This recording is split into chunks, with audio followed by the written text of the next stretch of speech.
you're Sherlock Holmes? Yes? Alex Dougal is my name. I must talk to you. I'm in desperate need of your advice. Well, come in, my lad. Come in.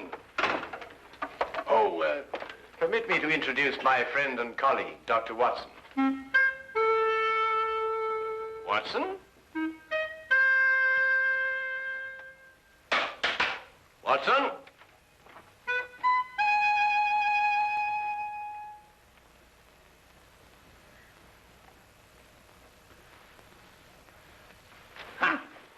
Just as I suspected. Well, Oh, my goodness me, a patient. Oh, I do beg your pardon leaving you standing there like that. Most remiss of me. There, if you'll sit down, I'll be with you in a moment. My dear doctor, Mr. Dougal is not your patient. He's come to see me. Huh? Huh.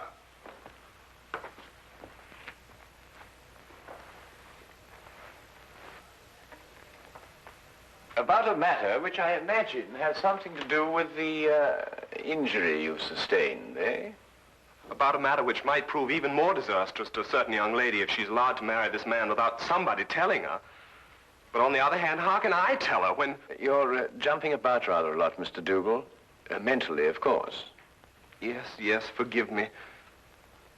I'd better begin by telling you that I'm known to most people by a name other than Alex Dougal. Yes? Aunt Lottie. Aunt Lottie? I write under that name in the Daily Observer. I'm a columnist. But Aunt Lottie? I know. It was the boss's idea. I'm really a sports writer. Don't ask me why I was assigned the job, but I do an advice for the lovelorn column. Oh, I see. You mean the readers write into you telling you their problems? And I answer them. The boss thought they'd be more apt to listen to a nice, sweet old Aunt Lottie than a Alex Dougal. Well, of course, he may have a point there, Mr. Dougal. They listen to me, all right. Act on every word I say. And that's what started all the trouble. You'll have to go back with me 2 weeks. I'd received a letter from a young lady who identified herself only with the initials S.D. She said that her father had just died and she had nobody to advise her but me. It seems that her fiancé was a man of violent temper and had on one occasion almost throttled another man for even looking at her. She wanted to know if it'd be wise to marry him. I answered her, and a day later in the editorial room, I came to know what I'd touched off.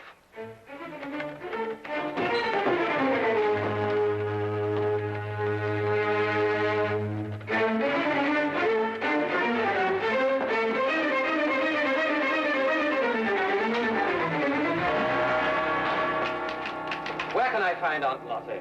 Hey! She'd better be around. Just point her out. Now, wait a minute. It just so happens that I'm Aunt Lottie, and I want to know how you got in here. You're Aunt Lottie? That's correct. And you can be certain that if you've come with any problem, I shall be most uncooperative. Are you sure you're Aunt Lottie? That is my pen name. Have you any objections? None. None at all. I'm absolutely delighted to find that Aunt Lottie is a man. Really? Why? Because I would never dream of doing this to a woman.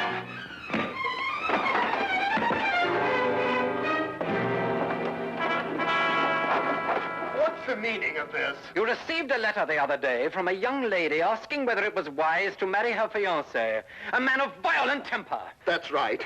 You replied in your column yesterday that it would be most unwise. It is.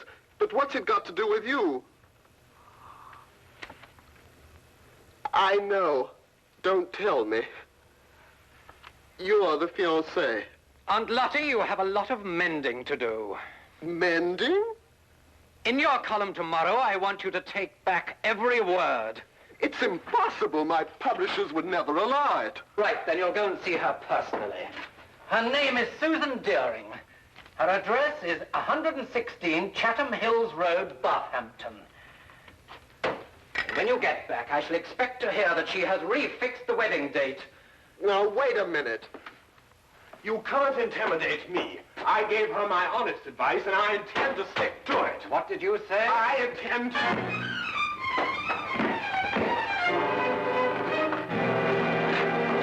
You were saying? I just wanted to know what the address was again.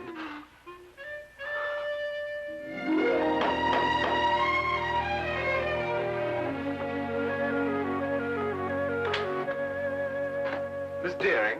I'm the housekeeper. Your name, please? Aunt Lottie. No, I have not been drinking. Come in.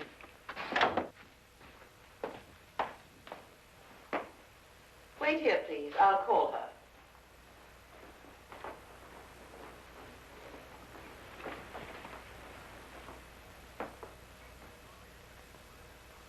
I'd hardly expected when I left London that Miss Susan Deering would be living in surroundings such as this.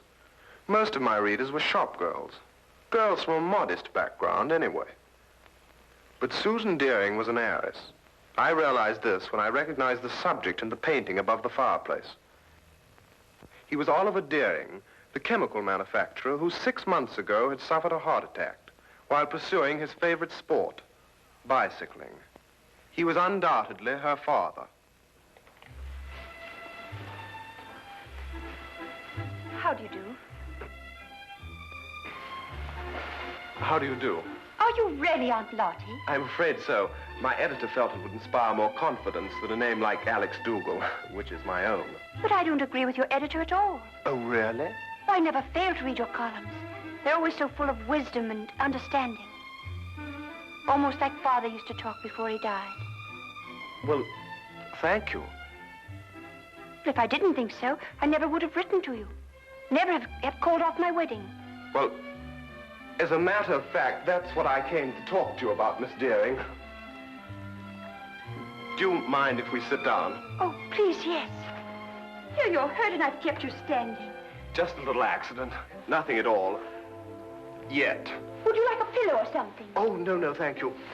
What bothers me more than any little ache is the advice that I gave you in my column. The advice you gave me, but every word of it was so true. It cleared up everything. Well, I felt the same thing at the time also, but after meeting your fiancé, Mr. Murdoch... You met Jack? Oh, quite by accident. He struck you. I know he forced you to come here and see me. Oh, no, not at all. Then how were you hurt? I fell down the stairs. It was an accident. Forgive me. It's quite obvious that a man like you could never be forced to do anything against his will. Well, I should hope not. But at any rate, after meeting Mr. Murdoch, I felt it my responsibility to come here and retract my original advice. Forgive me, Miss Deering. That's what I've been telling her. No one is perfect naturally, but Mr. Murdoch is eligible in every other way. He has gold mines in Africa, if that's what Tilda means. And I could be sure he wasn't marrying me for my inheritance. But, Mr. Dougal, you've never seen him when he loses his temper. Miss Deering, have you ever heard of a Dr. Freud? No. A young Viennese. He's invented a new science called psychoanalysis. He says that a temper is a perfectly healthy, normal outlet for emotions. It's quite normal. Mr. Dougal, you know so much. That's my job. I'll write to Jack immediately and tell him it's all right again. Good. And if you have a picture of the two of you, I'll see that it's published in the society page under soon to be betrothed. Mr. Dougal, what's the matter? Something happened to my back when I fell. I wonder, would you mind putting one hand on my shoulder and one in the small of my back and pull? Thank you. Mr. Dougal, you must do something about your back. When you get home tonight, have your wife rub it with liniment. I'm afraid that's not entirely possible, but I'll have the man at the club do it anyway. You mean to say that you're not married? I'm afraid not. It seems that every time I meet a girl that interests me, she's not available. But then that's life. There's always tomorrow, and, well, who knows? I might be as lucky as you and Mr. Murdoch. Now, what about that picture? I'll get it for you.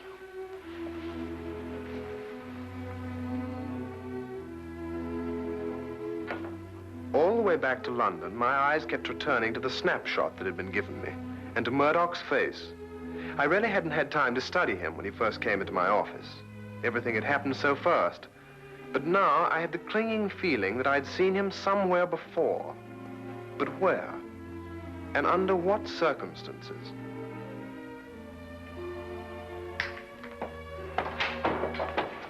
Hello, Dougal. I trust you were successful. Extremely. And I'm going back with even more confidence to make her change her mind next time. You're not Jack Murdoch, and you don't have any gold mines in Africa. You're Freddie Brill, the racetrack fixer. Now, whatever gave you that idea? I used to be a sports writer, for your information, and I remember you very well. You got flung in jail for nearly killing a jockey that double-crossed you. And if you don't think I can prove it, just come down to the library and I'll show you a back issue with your picture in it. That won't be necessary. I didn't think it would be. So it's her inheritance you're after, is it? That's it. And I don't think you'll be telling her. What are you going to do? First, I'm going to make you best man at my wedding. What? After today, I can't trust you out of my sight. As best man, you have reason for being at my side every minute. But this is insane. Secondly, I make you this promise. If Susan should learn of my true identity before we're married, I won't make inquiries as to who told her. I'll assume it was you. And if it's the last thing I do, I'll kill you.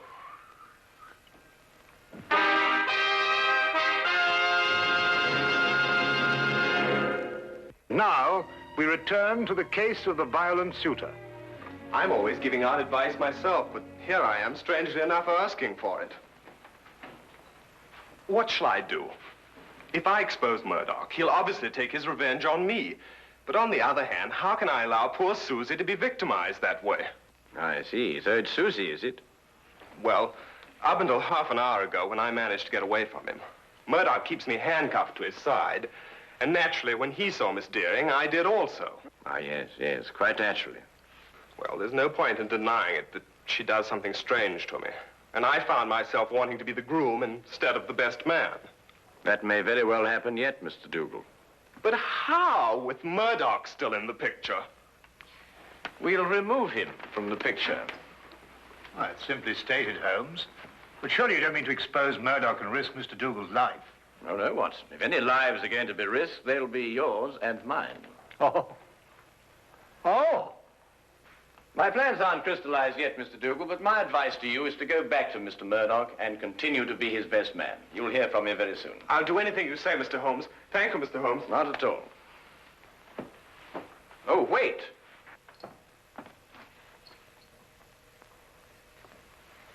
It's all right. I just wanted to make certain that Murdoch wasn't waiting for you outside. Oh, thank you, Mr. Holmes. Good day. Good day. Good day.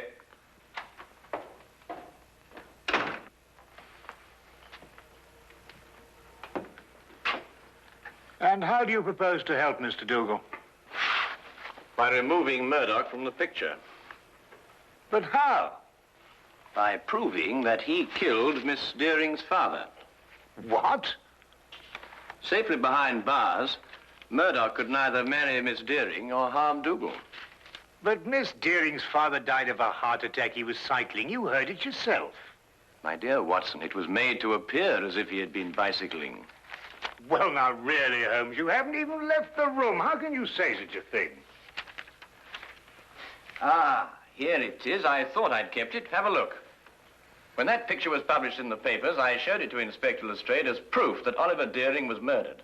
But the good old inspector, with his usual dim-wittedness, refused to pay any attention to it. Well, I must say I can't see any signs of murder here. Notice Deering's coat. Yes, well, It's buttoned on the left side. so? Have a look at your own. Well, yes, I see that, but... It's my theory that Deering was at home in his shirt sleeves when Murdoch struck him a blow on the back of the head that killed him. Then, in an effort to disguise his crime, Murdoch, with the aid of a woman, dressed Deering and deposited him and his bicycle on a lonely stretch of country road. But the mistake had been made of buttoning his coat on the wrong side. Yes, but look here, just a minute. You've just talked about a woman. What woman? Well, his accomplice, of course. A woman would be more apt to button Deering's coat on the left side, since it was customary for her to button hers in that way. And talking of coats, I think you'd better take yours. It's going to be chilly in the country tonight.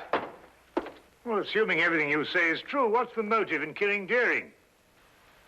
Well, my guess is that Deering found out Murdoch's true identity and prevented him marrying his daughter. And Murdoch, seeing himself losing a fortune, lost his temper again.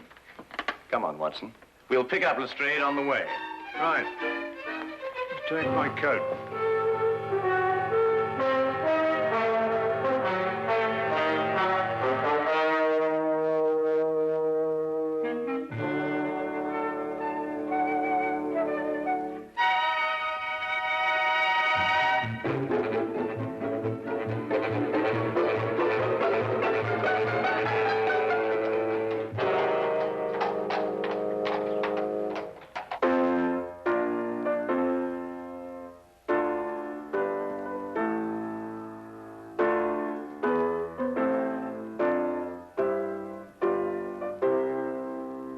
Now what's the matter? I got a twist in my back. Are you still complaining about that? Don't you talk to him like that. I'll talk to him any way I choose. Not around me, Jack Murdoch, you won't. Tea is served. Nothing like a nice cup of tea to relax everyone. If you don't keep your temper, you'll ruin everything. It's all right, Tilda. I'll pour.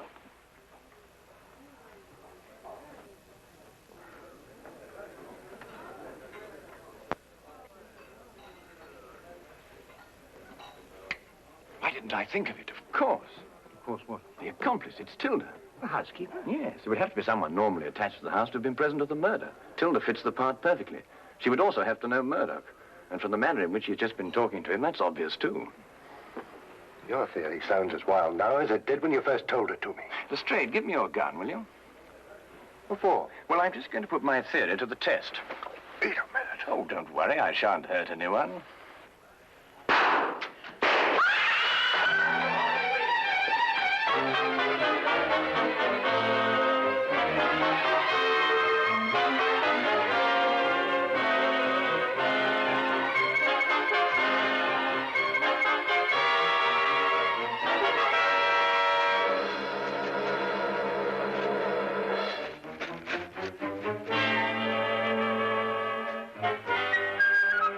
Holmes, what in thunder made you do a thing like this? No time to explain now. They'll have the staff out and search the grounds. If they find us, the whole plan's ruined. Well, now, where's Lestrade? Lestrade! Shh! Oh, Lestrade! He was behind us when I last looked. Oh, confound him. If they find him, everything will be ruined. Here, we'd better go and find him ourselves. Lestrade. Lestrade. Oh, no, Holmes, look. Well, well, well. Only the good inspector could have managed that. Well, Lestrade, you look like a stranded whale. What is this thing? It's a badminton net. Were you running with your eyes shut? Here. Holmes, listen. The gardeners, I expect. They're coming this way.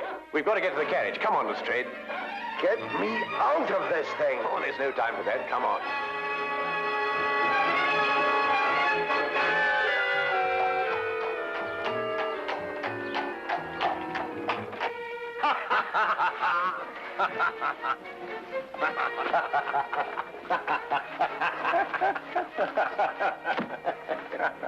I see no item in the entire evening, Mr. Sherlock Holmes, that would prompt laughter.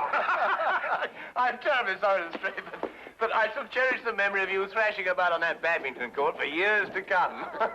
Wouldn't find it so amusing, Holmes, if it had been you who had torn that confounded net from its moorings. Lestrade, it was simply a question of going under it after all. And I haven't forgotten that it was your insane behavior tonight that made it necessary for us to be running at all. Yes, what were you up to, Holmes? Those shots, I mean. Yes, I assume there was a purpose. Oh, a very definite purpose, Lestrade. Those 3 bullets were bait for a trap. Odd bait, I must say. I trust it was the perfect bait for our purpose. I only hope that our delayed departure from the Deerings won't make us too late to see the trap sprung. You mean it wasn't sprung at the Deering? There were too many people there, Watson. You see, if my theory is correct, then Jack Murdoch's flat should be the place. And I wonder if we can entice this driver to go just a little bit faster. Cabby! Cabby, go as quick as you can.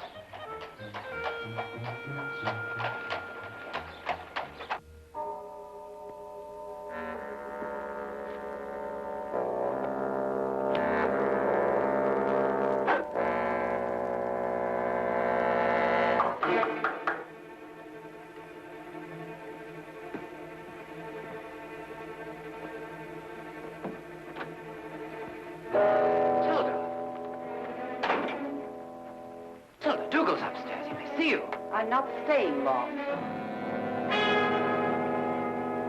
What is this? I'm within 2 days of marrying Susan and grabbing a fortune for us. For yourself, you mean? You never had any intention of sharing it with me. What are you talking about? 50,000 pounds is yours the day I'm married. Didn't I promise it to you? Yes, but your circumstances were different then. I saw you kill Mr. Deering, and you got panicky that I would run to the police. But time's gone by, and now you've found a surer and cheaper way to keep me quiet. What do you mean? Back at the house before, you had someone try to kill me. Tilda, I told you, I swear I knew nothing about those shots. You could never make me believe that. There's only one person in this world who would benefit by my death, and that person is you. I'll never feel safe while you're alive. I wouldn't do that if I were you, miss. Drop that gun. You're under arrest. We heard everything you said. You were tricked, Tilda. It was the police fired those shots at you. Well, Mr. Holmes here anyway. I had a feeling it would stir things up a bit. It's an old adage that partners in crime never trust one another. Get down!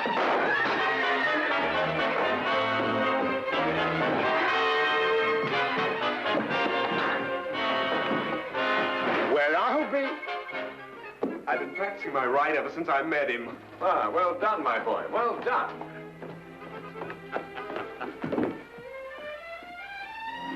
You'd better come along too, miss.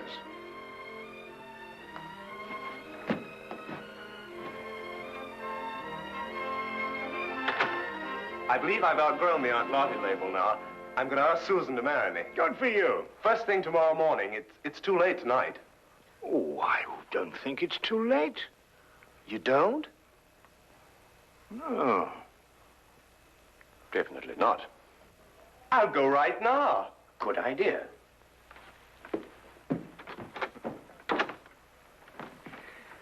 Well, Holmes, you've solved the mystery and brought two young lovers together. I think I'm going to call you Aunt Lottie. What? Oh, no, really, Watson. This time you've gone too far.